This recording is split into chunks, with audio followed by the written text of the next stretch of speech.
નમસ્કાર દર્શક મિત્રો, કરંટ ટોપિકમાં હું પીનલ આપ સૌનું સ્વાગત કરું છું। કરંટ ટોપિકમાં આજે વાત કરી રહ્યા છે ચોથા તબક્કાના મતદાનની। તો મતદાન પ્રક્રિયા ચાલી રહી છે આજે ચોથા તબક્કા માટે, અને જે પ્રકારે અત્યાર સુધીના 3 તબક્કામાં જે મતદાન આપણને જોવા મળ્યું છે, ક્યાંક ઓછી ટકાવારી આ 3 તબક્કાના મતદાનમાં જોવા મળી છે, ત્યારે સૌ કોઈની નજર છે કે આ ચોથા તબક્કાના મતદાનમાં કેટલી ટકાવારી જોવા મળશે। વાત જ્યારે ચોથા તબક્કાના મતદાનની હોય ત્યારે 96 બેઠકો પર આજે મતદાન થઈ રહ્યું છે અને 379 બેઠકો પર આજે મતદાન પ્રક્રિયા પૂર્ણ થઈ જશે। ચોથા તબક્કામાં કુલ 1717 ઉમેદવારો છે કે જેમનું ભવિષ્ય આજે દાવ પર છે, અને તમામ જો બેઠકોની વાત કરીએ તો આજે ખાસ કરીને જે રાજ્યોની વાત કરવામાં આવે તો આંધ્રપ્રદેશની કુલ 25 બેઠકો પર આજે મતદાન છે, જે સૌથી વધુ કહી શકાય છે। ત્યારબાદ બિહાર, ઝારખંડ, મહારાષ્ટ્ર, ઓડિશા અને તેલંગાણા, ઉત્તર પ્રદેશ, પશ્ચિમ બંગાળમાં પણ આજે મતદાન છે। કેન્દ્ર શાસિત પ્રદેશ જમ્મુ અને કાશ્મીરની શ્રીનગર બેઠક પર પણ આજે મતદાન થઈ રહ્યું છે। ત્યારે આજે તમામ જે રાજ્યો છે જ્યાં આજે મતદાન પ્રક્રિયા થઈ રહી છે, અને 11 વાગ્યા સુધીની વાત કરીએ તો ક્યાંક 24.87% જેટલું મતદાન થયું હતું, ને હવે આ ધીમે ધીમે ટકાવારી થોડી વધતી આપણને જોવા મળી રહી છે। પણ આજે તમામ બેઠકોની વાત કરીએ, એ બેઠકોમાં પણ અમુક એવા ચહેરાઓ છે કે જે ચહેરાઓના કારણે પણ એ બેઠક જે છે તે કુછ મહત્વની જોવા મળી રહી છે। તો અમુક એવી બેઠકો છે કે જે ક્યાંક મુદ્દાઓના કારણે મહત્વની જોવા મળી રહી છે, તો ક્યાંક એવું કહી શકાય છે કે પ્રચાર પ્રસારને લઈને, તો ક્યાંક પ્રજાના પ્રશ્નોને લઈને પણ અમુક બેઠકો ખૂબ જ મહત્વની બની રહી છે। તમામ મુદ્દાઓ પર આજે આપણે ચર્ચા કરીશું, જેની માટે મારી સાથે ખાસ અહીંયા જોડાઈ ગયા છે નિર્મલજી સિરોહિયા છે, રાજકીય વિશ્લેષકો છે તમામ, જયવંત પંડ્યાજી આપણી સાથે જોડાયા છે, હર્ષवर्धन जी પણ આપણી સાથે જોડાયા છે। આપ સૌનું સ્વાગત છે। વેલकम टू करंट टॉपिक। अगर सबसे पहले बात करें, हर्षवर्धन जी आपके साथ शुरू करेंगे। तो जैसा कि हाँ, आज जो मतदान शुरू है, सुबह से हम देख रहे हैं जिस तरह से मतदान हो रहा है, तब अगर अभी देखना जाए तो जैसा कि मैंने कहा 1770 जितने जो उम्मीदवार हैं उनका आज भविष्य दांव पर लगा हुआ है। और अभी तक की जो मतदान प्रक्रिया हम देख रहे हैं और पहले के जो दो तबक्के की अगर हम बात करें तो जिस तरह से कम मतदान हुआ है, तो क्या लगता है आपको यहाँ पर ये चौथा जो तबक्का है उसमें क्या लगता है आपको कि ज्यादा मतदान हम देख सकते हैं? और जैसा कि हम सबसे पहले बात करें आंध्र प्रदेश की, तो वहां आपको क्या लगता है कितना इलेक्शन का जो परसेंटेज है देखने मिल सकता है? देखिए, अभी जिस तरह से तेज गर्मी हो रही है और जब पहले चरण के जिस तरह के मतदान में वोटर नहीं निकल पाया, उसको देखते हुए एक बहुत बड़ी चुनौती है चुनाव आयोग के सामने कि वो किस तरीके से वोट के प्रतिशत को बढ़ाए। तो अभी देखिए, दोपहर के बाद स्थिति थोड़ा कुछ साफ हो पाएगी कि यहाँ पर किस तरह का परिदृश्य देखने को मिलता है। लेकिन ये कहीं ना कहीं जो वोटिंग का परसेंट घटना है, ये कहीं ना कहीं एक तरह से चिंताजनक है। और इससे पहले के चरण में भी देखा था कि वोटर को अपने बूथ पर लाने की एक बहुत बड़ी चुनौती है राजनीतिक दलों के साथ, चाहे वो सभी राजनीतिक दल हों।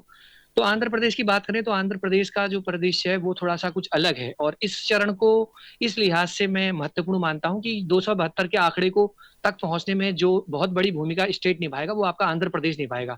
यहाँ की जो सीटें हैं वो बहुत ज्यादा अहम है, और सबसे बड़ी बात है कि यूनाइटेड यूपीए की जो दौर था उसमें 2004 से लेकर 2009 तक जिस स्टेट ने बहुत बड़ी भूमिका निभाई वो आंध्र प्रदेश था, और उसने यूपीए को भी ऊपर उठाया था। तो देखने वाली बात ये होगी पीनल जी कि यहाँ पर किस तरह का वोट का ट्रेंड देखने को मिलता है। और सबसे बड़ी यहाँ पर जो चुनौती है वो है जगन मोहन रेड्डी जो है वो भारतीय जनता पार्टी और कांग्रेस दोनों के लिए एक तरह से चुनौती बनी हुए हैं। उनकी जो बहन है शर्मिला, वो भी हम देख रहे हैं कि अभी कांग्रेस में है, और किस तरीके से वो काम करती हैं ये देखने वाली बात होगी।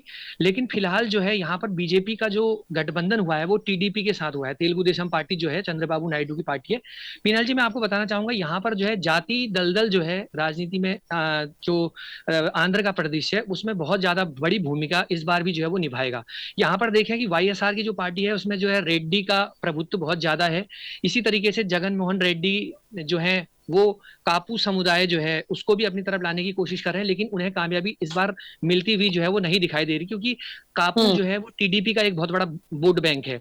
इसके अलावा बैकवर्ड जो है आपका जो पिछड़ा मतदाता है उसके साथ साथ माइनॉरिटी वोट भी जो है बहुत महत्वपूर्ण है। और बीजेपी की बात करें तो बीजेपी ने यहाँ पर इस बार चंद्रबाबू नायडू के साथ तालमेल किया है, और इसके अलावा चंद्रबाबू नायडू के साथ साथ ही उन्होंने जो है जो एक दूसरा दल है उसके साथ एक बहुत बड़ा अलायंस बनाया, जनसेना जो है। तो ये एक तरह से कहीं ना कहीं त्रिकोणीय मुकाबले को यहाँ पर बनाता हुआ जो है वो दिख रहा है। और जगन की जो बहन है वो किस तरीके से परफॉर्म करती है कांग्रेस की तरफ जाके, ये देखने वाली बात होगी। लेकिन कहीं ना कहीं जो जाति गणित है उसको जो राजनीतिक दल साध लेगा अपनी तरफ, तो वो यहाँ पर जो है जीत जाएगा। लेकिन कहीं ना कहीं क्या लगता है आपको कितना प्रभुत्व देखने मिलेगा? कि जैसा कि हम सभी जानते हैं कि कुछ समय पहले ही उन्होंने कांग्रेस ज्वाइन किया है, तो और कांग्रेस के चेहरे की तरह सामने आई हैं, तो कितना उनका प्रभुत्व देखने देखिए, मिलता वाईएसआर राजशेखर रेड्डी की मृत्यु के बाद जो है वो जगन एक बहुत बड़ी ताकत बने हैं, इससे इनकार नहीं किया जा सकता। और पिछले बार के अभी आंकड़े अगर आप पीनल जी देखें, जो इस चरण में 96 सीटों पर मतदान हो रहा है, उसमें लगभग मेरे अनुमान से जगन मोहन रेड्डी की पार्टी जो है वो 22 के आसपास जो है सीटें जो है है? जीती थी। तो एक बहुत बड़ी ताकत है वो। इस बार उनकी बहन जो है कांग्रेस में चली गई है, लेकिन जो एक ग्राउंड तैयार किया था, जो जिस तरह से यात्राएं निकाली थी, पद यात्राएं, उसका ग्राउंड जो तैयार करने में बहुत बड़ी भूमिका जो है शर्मिला की रही थी। अब ये देखने वाली बात होगी कि कितना वो माइनॉरिटी वोट को अपने पास लाएंगे। और टीडीपी की बात करें, माइनॉरिटी वोट पिनल जी कितना महत्वपूर्ण है, इसे आप इस बात से भी समझ सकते हैं कि टीडीपी ने अपने घोषणा पत्र में जो है सबसे बड़ी बात जो कही है वो कही कि वो माइनॉरिटी को भी हम रिजर्वेशन देंगे।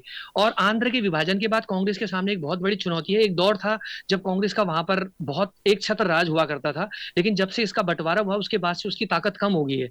तेलंगाना में हालांकि वो अभी सत्ता में है, लेकिन कहीं ना कहीं आंध्र जो है वो लगातार उसका ग्राफ जो है नीचे जा रहा है। तो इसको पाटने की एक बहुत बड़ी चुनौती जो है कांग्रेस के सामने है। साथ ही बीजेपी का जो अलायंस बना है टीडीपी के साथ, जिसमें कापू की बड़ी तादाद जो है वो टीडीपी के साथ है, और इसके अलावा आंध्र में जो है एक बड़ी ताकत, तीसरा त्रिकोणीय मुकाबला जो इन्होंने बनाया है इस लड़ाई को, तो देखना रोचक होगा कि किस तरीके से होगा। लेकिन किस तरह के वोट का परसेंट होता है, इस पर बहुत हद तक चीजें निर्भर करेंगी। 3-4 बजे के आसपास पूरी क्लियरिटी के साथ ये स्पष्ट हो जाएगा कितना परसेंट वोट होगा। और पीनल जी, मेरे को जो आशंकाएं हैं, जो जिनको मैं स्विंग स्टेट के तौर पर मान रहा हूं, मैं शुरुआत से आपके चैनल में कह रहा हूं, उनमें आंध्र प्रदेश भी एक है। क्योंकि यहाँ पर लड़ाई बहुत मजबूत है, और आप ये देखें जहां पर त्रिकोणीय या चतुष्कोणीय मुकाबला है वहां पर वोट का परसेंट भी आपका बढ़ रहा है। तो कहीं ना कहीं ये एक बहुत बड़ी चिंता का विषय है, और यहाँ पर भी आंध्र की राजनीति में भी समीकरण बहुत हद तक जो है इस पर निर्भर करेंगे। जी जी जी जी बिल्कुल। यानी किसी भी चरण के मतदान में वहां लोग कितना मतदान करते हैं वो उस पर काफी कुछ निर्भर करता है। જયવંતભાઈ, તમારું શું માનવું છે? ખાસ કરીને અત્યાર સુધી જે પ્રકારે મતદાન આપણને જોવા મળી રહ્યું છે, અને આપણે હમણાં જ ત્રીજા તબક્કાના મતદાનમાં આપણે ગુજરાતમાં પણ મતદાન જોયું છે ને, જેને લઈને પણ ઘણા લોકો અંદાજો લગાવી રહ્યા છે. અને હવે જયારે આ ચોથા તબક્કાના મતદાનની વાત કરીએ તો આમાં પણ જેમ કે ઉત્તર પ્રદેશની પણ અમુક બેઠકો છે, આંધ્રપ્રદેશની પણ છે, ને મહારાષ્ટ્રની વાત કરીએ તો ત્યાં પણ આ જે તબક્કો છે ખૂબ જ મહત્વનો કહી શકાય છે, કે જેમાં કુલ 11 બેઠકોનો પણ સમાવેશ થાય છે. શું કહેશો ખાસ કરીને મહારાષ્ટ્રમાં કેવા સમીકરણો આપણને જોવા મળી શકે છે? મહારાષ્ટ્રમાં આ વખતે ભાજપનો હાથ ઉપર છે, એટલા માટે કારણ કે એના જે મુખ્ય હરીફ ગણી શકાય એવા શરદ પવારની રાષ્ટ્રવાદી કોંગ્રેસ પક્ષ એ અડધા તૂટી ગયા છે. અને હમણાં નરેન્દ્ર મોદીએ પોતાની તરફ આવી જવા, એનડીએમાં આવી જવા એક આહવાન પણ કર્યું હતું, પરંતુ શરદ પવારે ના પાડી દીધી હતી. અને તમે જુઓ કે હવે એ લોકો કેટલી હદે નિરાશ થઈ ગયા છે કે શરદ પવાર એવું કહી રહ્યા છે કે હવે બધા પ્રાદેશિક પક્ષો છે એને કોંગ્રેસમાં વિલીનીકરણ કરી લેવું જોઈએ. એટલે કે એ પણ હવે વિચારે છે. ને જો કદાચ રાહુલ ગાંધી, આમાં પ્રશ્ન મોટો એ છે કે રાહુલ ગાંધી શરદ પવારને મોટા નેતા તરીકે સ્વીકારે છે કે કેમ, એ પ્રશ્ન છે. કારણ કે આ જે બધી ભાનગડ થઈ એ ઇન્ડી ગઠબંધનની ભાનગડ એટલા માટે થઈ, નહીતર તો અત્યારે ઇન્ડી ગઠબંધનની તરફેણમાં ચિત્ર વધારે સારું હોત. એનું કારણ એ છે કે એ લોકોને એવું હતું કે જે 5 રાજ્યોની ચૂંટણી થઈ, મધ્યપ્રદેશ, રાજસ્થાન, છત્તીસગઢ, એમાંથી 2-3 આ મુખ્ય હતા, તો એમાં કોંગ્રેસને ફાયદો થશે. અને એટલા માટે ઇન્ડી ગઠબંધનની અંદર કોંગ્રેસ છે મોટો પક્ષ તરીકે પોતાની વાત મનાવી શકશે અને રાહુલ ગાંધીને વડાપ્રધાન પદના ઉમેદવાર તરીકે એને પ્રોજેક્ટ કરી શકાશે. પરંતુ એવું થયું નહીં, અને એટલે આ બધી બાજી છે વેર વિખેર થઈ ગઈ. છેલ્લે જે કઈ થયું એ કોંગ્રેસે બધું માથું નમતું ઝુકાવીને માનવું પડ્યું છે. દિલ્હીમાં હોય, પંજાબમાં હોય કે મહારાષ્ટ્રમાં હોય. મહારાષ્ટ્રમાં પણ શરદ પવારે, અત્યારે તો શરદ પવાર એટલા બધા મજબૂત છે કે ઉદ્ધવ ઠાકરેને પણ રૂમની બહાર જતા રહેવાનું કહે છે. એટલે રાજ ઠાકરે જે અત્યાર સુધી ભાજપ સાથે નહોતા, તો હવે રાજ ઠાકરે પણ આ વખતે ભાજપ સાથે એ ગઠબંધન નથી કર્યું, પણ એની તરફેણમાં મતદાન કરવાની અપીલ કરી રહ્યા છે. આમ બધી રીતે જોઈએ તો ઓવરઓલ પરિસ્થિતિ ભાજપની તરફેણમાં વધારે છે. બીજું એ છે કે હિન્દુ મુસલમાનની જયારે વાત થાય છે ત્યારે આ વખતે ઉદ્ધવ ઠાકરેની જે એની શિવસેના છે એના પક્ષમાં, એટલે એના એક પેલા ઉમેદવાર છે કીર્તિકર, અમોલ કીર્તિકર, એની તરફેણમાં તમે નહીં માનો પણ મુંબઈ વિસ્ફોટ કેસના 10 વર્ષ જેલમાં રહી ચુકેલા આરોપી એ ઇકબાલ મુસા એ પ્રચાર કરી રહ્યા છે. એટલે ભાજપ માટે બહુ મોટો મુદ્દો છે. ઔરંગઝેબની પણ વાત છે, અને સંજય રાઉતે એવું નિવેદન આપી દીધું હતું કે જેમ ઔરંગઝેબ ગુજરાતમાં જન્મ્યો હતો ને એને મહારાષ્ટ્રમાં મારી નાખવામાં, એટલે મૃત્યુ થયું, તો એ પ્રકારે નરેન્દ્ર મોદીનું પણ એ જ સ્થિતિ થશે. તો હવે વડાપ્રધાન મોદીની સામે જ્યારે આવા પ્રકારના નિવેદનો થતા હોય છે ત્યારે એનો લાભ છે એ એમને મળતો હોય છે. એટલે મને લાગે છે કે આ તબક્કામાં પણ મહારાષ્ટ્રમાં ફાયદો છે, ભાજપને વધારે થશે. જી જી ચોક્કસથી. પણ આપણે જ્યારે પણ મહારાષ્ટ્રની વાત હોય ને ત્યારે જયવંતભાઈ આપણે કહી શકીએ કે ત્યાં જે શિવસેના છે તેનું જે પ્રકારનું પ્રભુત્વ જોવા મળ્યું છે આટલા સમય સુધી, ત્યાં ક્યાંક ભાજપ માટે એ થોડા પડકારરૂપ તો બનતું જ હોય છે મહારાષ્ટ્રમાં. હા, એટલે એ અત્યારે એનું જૂથ છે તો જે શક્તિશાળી અને વધારે મોટું જૂથ છે તો અત્યારે ભાજપ સાથે છે, એકનાથ શિંદેનું. જી ચોક્કસ. બીજા બધા પણ આવી જ રહ્યા છે. હવે એમાં પણ જયારે આપણને ભાગલા જોવા મળતા હોય ને પછીનું જે રાજકારણ જોવા મળતું હોય છે તેને લઈને પણ મહારાષ્ટ્રના સમીકરણો આપણને ઘણી વખત બદલાતા જોવા મળતા હોય છે. निर्मल जी, હવે જો અહીંયા વાત કરીએ ખાસ यहाँ पर अगर हम आपके यहाँ की बात करें और इसी के साथ हम बात करें झारखंड की और बिहार की, तो क्या लगता है आपको वहां आज जब इलेक्शन हो रहा है तो पहले तो लोगों का उत्साह कितना देखने मिल रहा है, और वहां के जो पॉलिटिकल एनालिस्टों की बात करें या वहां के जो समीकरण हम देखें तो क्या देखने मिल रहे हैं माहौल? देखिए, राजनीति में समय के साथ हर दिन बदलाव होता है। अभी वर्तमान हालात आप देख रहे हैं कि पिछले 3 चरणों में मतदान का प्रतिशत कम रहा। मतदान का प्रतिशत कम रहने के बाद मुद्दे भी बदले। मतलब चुनाव की शुरुआत में लग रहा था कि कोई स्थानीय मुद्दे, बिहार की बात कर रहे हैं, आप झारखंड की बात कर रहे हैं कि बिहार में सत्ता बदलने का जो प्रादेशिक सत्ता बदली उसका प्रभाव पड़ेगा, या झारखंड में हेमंत सोरेन की गिरफ्तारी का प्रभाव पड़ेगा। लेकिन चुनाव बीच में मध्य में इस वक्त अभी 3 चरण और बाकी है, 3 चरण हो चुके हैं और वोटिंग का परसेंटेज वही का वही है। यह चिंता का कारण हो सकता है। बावजूद उसके मुझे लगता है जो इस तरह से लोगों से मुलाकात के बाद लग रहा है कि विपक्ष लगभग समर्पित हो गया है। मुझे नहीं लगता कि सत्ता के लिए कहीं ना कहीं परेशानी है। हाँ, ये जरूर देखना होगा 4 जून को कि अब वो उस जो वोटिंग का परसेंटेज कम हो रहा है उसमें से कितना प्रतिशत अपने लिए ले पाया। मतलब जीत का अंतर अब क्या रहेगा, सिर्फ इतना देखना जरूरी रह गया है। मुझे नहीं लगता कि बिहार में या झारखंड में स्थानीय मुद्दे हावी हैं, बिल्कुल नहीं है। आप बिहार में देखिए, आज भी नरेंद्र मोदी वहीं पर है। कल उन्होंने वहां रोड शो किया, आज सुबह वे गुरुद्वारे में थे, और उसके बाद जो संदेश उन्हें देना चाहिए, देखिए आप देखिए प्रधानमंत्री के दौरे का जो होता है वो बिल्कुल आज मतदान है और इस दौरान वे 3 से 4 रैलियां करते हैं उस दिन पूरे देश में कहीं ना कहीं। शाम को वो वाराणसी भी जाएंगे, कल उन्हें नामांकन भी करना है। लेकिन उनको जो संदेश देना होता है पूरे देश में, वो अपने अपने रैलियों के माध्यम से, अपने रोड शो के माध्यम से और अपने वक्तव्यों के माध्यम से, इन सबके बीच में लोगों से इंटरव्यू भी कर रहे हैं, वे मीडिया के साथ बातचीत भी कर रहे हैं, और उनके चेहरे पर कोई आपको कोई सिकन नजर नहीं आती। वे पूरी एनर्जी, उनकी ऊर्जा नजर आ रही है। जबकि विपक्ष इस समय पूरी तरह बिखर चुका है। हाँ, ये बात जरूर है कि पश्चिम बंगाल में जिस तरह का आज वोटिंग हो रहा है और जो वोटिंग परसेंटेज वहां पर बना हुआ है, वो निश्चित रूप से वहां पर लगता है कि ममता बनर्जी की लोकप्रियता उतनी कम नहीं हुई जितनी आप आकलन कर सकते हैं। लेकिन यदि वहां पर बदलाव होता है, क्योंकि देखिए भारतीय जनता पार्टी के लिए साउथ, केरल, आंध्र प्रदेश, तमिलनाडु और पश्चिम बंगाल, ये 4 राज्य है जहां पर बढ़त प्राप्त करना है। अगर यहाँ पर ये कुछ भी प्लस प्राप्त करते हैं तो मान के चलिए कि जिस लक्ष्य को लेकर वे चल रहे हैं उसमें वे सफल होंगे। अब जहां तक मध्य प्रदेश की बात है, यहाँ पर मालवा निमाड़ के अंचल में आज करीब 8 सीटों पर मतदान हो रहा है, और इंदौर के लिए मैं बड़ा दुर्भाग्यपूर्ण स्थिति है। आज जब मैं सो मतदान करने गया तो वहां पर मुझे कांग्रेस का चुनाव चिन्ह नजर नहीं आया। यहाँ कांग्रेस प्रत्याशी ने समर्पण कर दिया, वह न सिर्फ अपना नामांकन वापस लिया बल्कि भारतीय जनता पार्टी में शामिल हो गया। तो मुझे दुख इस बात का हुआ, मैं अपनी आस्था प्रकट नहीं कर रहा हूँ किसी पार्टी के लिए, लेकिन दुख इस बात का है कि वहां पर भी विपक्ष की स्थिति 70 साल के इतिहास में यहाँ पर विपक्षની સ્થિતિ શું જોવા મળી રહી છે? જી निर्मल जी, 70 साल के इतिहास में कांग्रेस जैसी पार्टी आज अपना प्रत्याशी तक खड़ा नहीं कर पा रही है, उसे अपने पक्ष में रख नहीं पा रही है चुनाव तक। देखिए, चुनाव के बाद विधायकों का टूटना, सांसदों का टूटना जारी रहता था। आज हालात ये है कि आपके चुनाव के पूर्ण आपके प्रत्याशी गायब हो रहे हैं। लेकिन निर्मल जी, यहाँ पे शामिल हो रहे हैं। कमजोरी से ज्यादा भाजपा की जो मजबूती है वो ज्यादा यहाँ पर असर करती है। बिल्कुल नहीं। देखिए पिनल, यहाँ पर जो स्थिति है इंदौर की, यहाँ पर सांसद सुमित्रा महाजन जो कि लोकसभा के अध्यक्ष भी रही है, वे लगातार 8 चुनाव जीती है, बड़े बड़े दिग्गजों को हराया इंदौर में उन्होंने। गृह मंत्री, सबसे पहला चुनाव उन्होंने देश के गृह मंत्री रहे स्वर्गीय प्रकाश चंद्र सेठी को हराया। महेश जोशी, अनिल शास्त्री उनसे चुनाव लड़ने आए, और भी कई दिग्गज लोग यहाँ पर चुनाव लड़े, लेकिन सबको उन्होंने भारी मतों से हराया। और जो अभी नए प्रत्याशी, एक जो जिन्होंने पार्षद का चुनाव नहीं लड़ा अपनी जिंदगी में, शंकर लालवानी, वो देश में सर्वाधिक मतों से यहाँ पर चुनाव जीते और उनका दूसरा चुनाव भी आसान जीत थी। 7-8 लाख वोटों से उनकी जीत का अंतर तय था। मतलब कांग्रेस का जो प्रत्याशी था वो नया व्यक्ति था, उसे कांग्रेस के लोग ही पूरे नहीं जानते थे। उसके बावजूद भारतीय जनता पार्टी ने यहाँ पर एक गलती की है, उसे अपने पक्ष में लेकर भारतीय जनता पार्टी ने एक इंदौर की जो राजनीतिक इतिहास पर, इंदौर की सौम्यता पर, इंदौर के स्वभाव पर एक हल्का सा दाग लगा दिया है।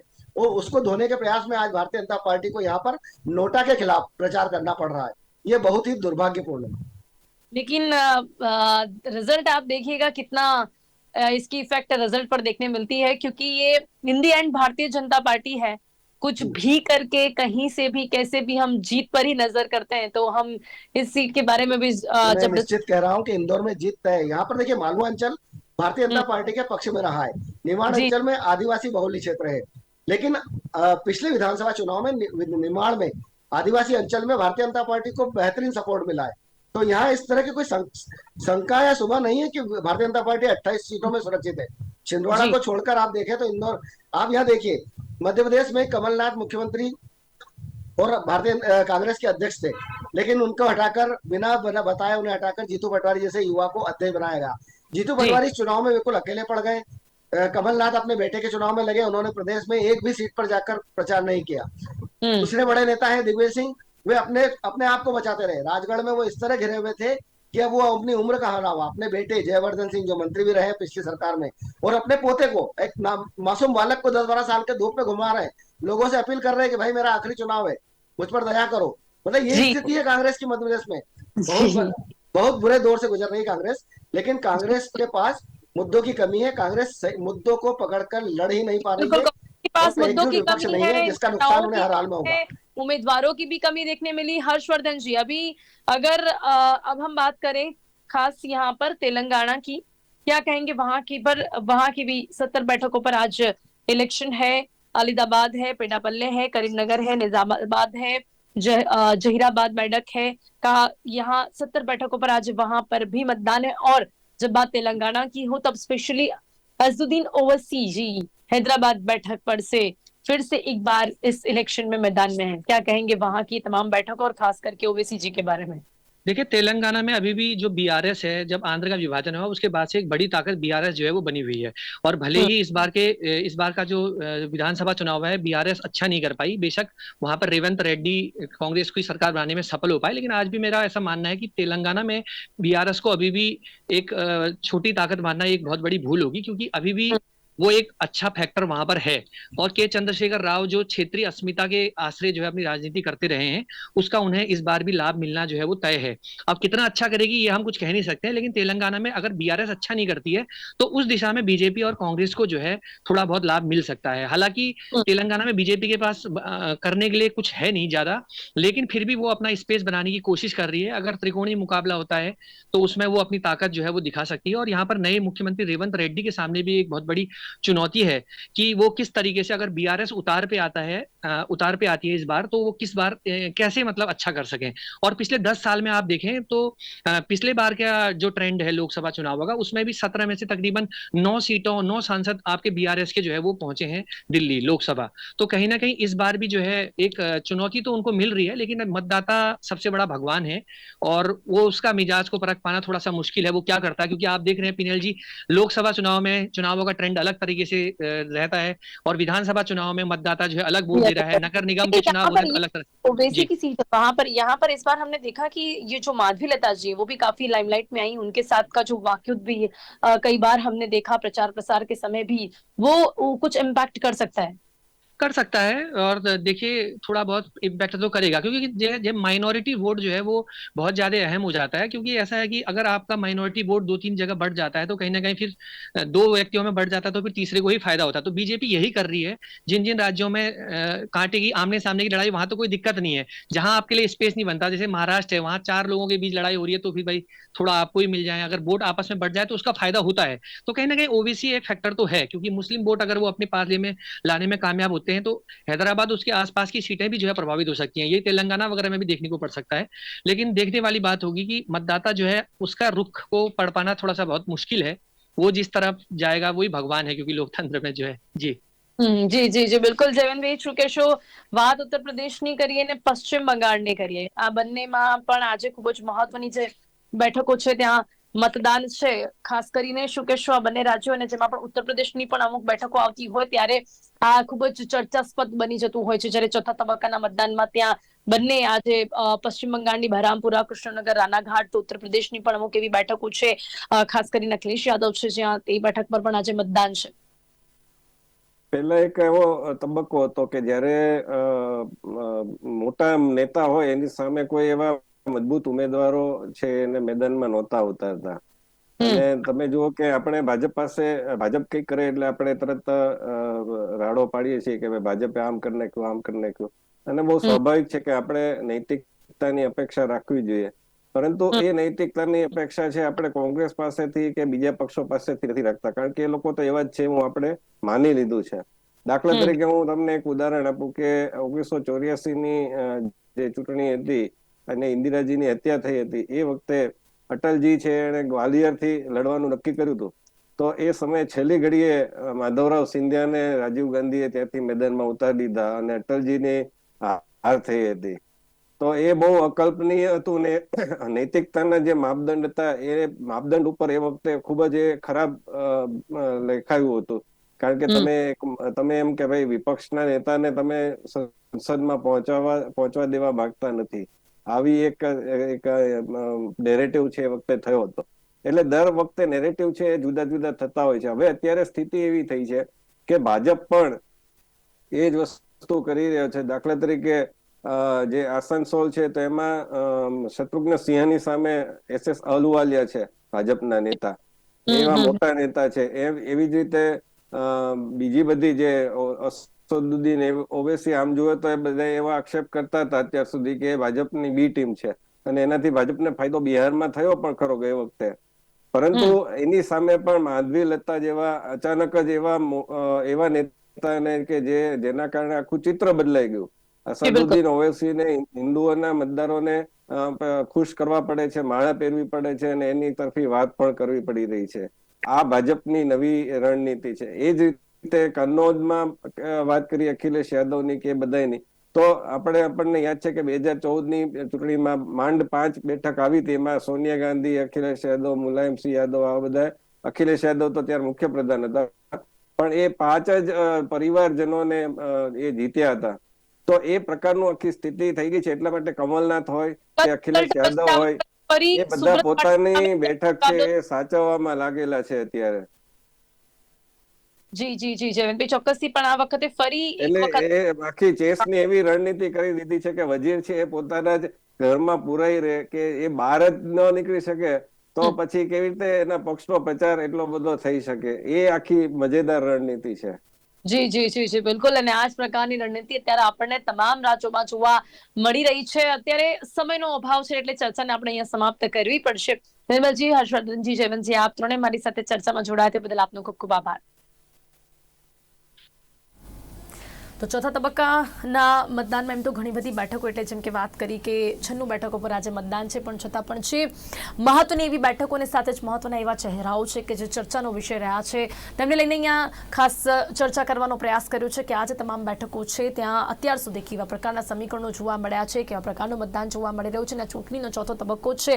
આ ચોથા તબક્કામાં પણ જે તે બેઠકો પર આજે મતદાન પૂર્ણ થશે અને જે પ્રકારની ટકાવારી આવશે ને ત્યારબાદ અહીંયા પણ ક્યાંક કહી શકીએ છીએ કે પરિણામ પર ફરી એક વખત ચર્ચા શરૂ થઈ જશે. કરંટ ટોપિકમાં અત્યારે બસ આટલું જ. ફરીથી મળીશું એક નવા વિષયની સાથે. ત્યાં સુધી રજા આપશો. નમસ્કાર.